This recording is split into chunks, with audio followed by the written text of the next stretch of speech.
सोमवार व्रत कथा। भगवान शिव शीघ्र प्रसन्न होने वाले और बहुत ही भोले स्वभाव के माने जाते हैं, इसलिए तो उन्हें भोलेनाथ कहा जाता है।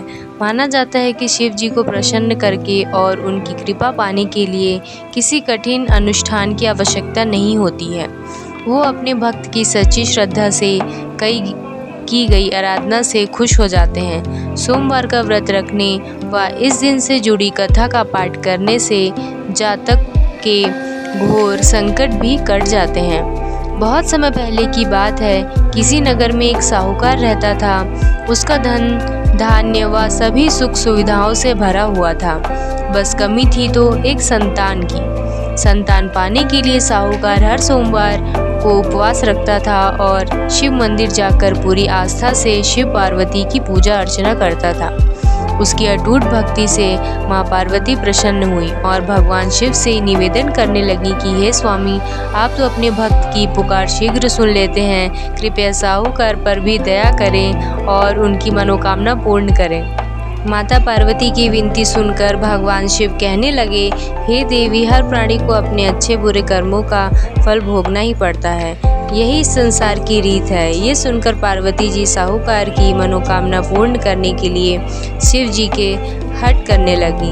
बहुत समझाने पर भी जब माता पार्वती ना मानी तो शंकर भगवान ने साहूकार को संतान प्राप्ति का वरदान दिया, किंतु उन्होंने कहा कि ये बालक अल्पायु होगा और मात्र 12 वर्ष तक ही जीवित रह सकेगा। उधर साहूकार भगवान शिव व माता पार्वती की बातें सुन चुका था, इसलिए उसे संतान प्राप्ति का वरदान पाने के बाद भी कोई प्रसन्नता न हुई, किंतु वो अब भी पहले की तरह ही पूरी श्रद्धा से भगवान भोले शंकर की आराधना करता रहा। वरदान पाने के कुछ ही समय बाद साहूकार की पत्नी गर्भवती हुई और 9 महीने बाद एक सुंदर बालक को जन्म दिया। जब बालक 11 वर्ष का हुआ तो साहूकार ने उसके मामा को बुलाकर कहा कि इसे काशी पढ़ने के लिए ले जाओ। तुम लोग रास्ते में यज्ञ व दान पुण्य करते हुए जाना। यह कहकर साहूकार ने उन्हें खूब धन देकर विदा किया। इधर काशी प्रस्थान के बाद मामा भांजे एक गांव से गुजर रहे थे। वहां एक राजकुमारी का विवाह हो रहा था, परंतु राजकुमार एक आंख से काना था। तभी वर के पिता ने साहूकार के बेटे को देखा और उसके मामा से कहा, तुम अपना भांजा कुछ समय के लिए हमें दे दो, विवाह संपन्न हो जाए उसके बाद ले जाना। राजकुमार के पिता ने दोनों को खूब धन दिया और इस प्रकार साहूकार के बेटे के साथ राजकुमारी का विवाह संपन्न हो गया। साहूकार का पुत्र बड़े ही ईमानदार स्वभाव का था, इसलिए उसे जैसे ही अवसर मिला उसने राजकुमारी की चुन्नी पर लिखा कि तुम्हारा विवाह तो मेरे साथ हुआ है, किंतु जिस राजकुमार के साथ तुम्हें भेजा जाएगा वो एक आंख से काना है। जब राजकुमारी ने साहूकार की लिखी पढ़ी तो बोली, स्वामी, मैंने अग्नि को साक्षी मानकर आपके साथ फेरे लिए हैं। अब मैं आपके अलावा किसी और को अपना पति स्वीकार नहीं करूंगी। पत्नी की बात सुनकर साहूकार के बेटे ने कहा, ऐसा मत कहो, मैं अल्पायु हूँ, कुछ ही दिन में 12 वर्ष की आयु होते ही मेरी मृत्यु निश्चित है। लेकिन पत्नी ने कहा, जो भी मेरे भाग्य में लिखा होगा वो मुझे स्वीकार है। राजकुमारी ने ये बातें अपने माता पिता को बताई। इस पर राजा बहुत क्रोधित हुए और उन्होंने अपनी पुत्री को उस राजकुमार के साथ विदा किए बिना ही बारात वापस लौटा दी। उधर साहूकार का बेटा व उसके मामा काशी पहुँचे।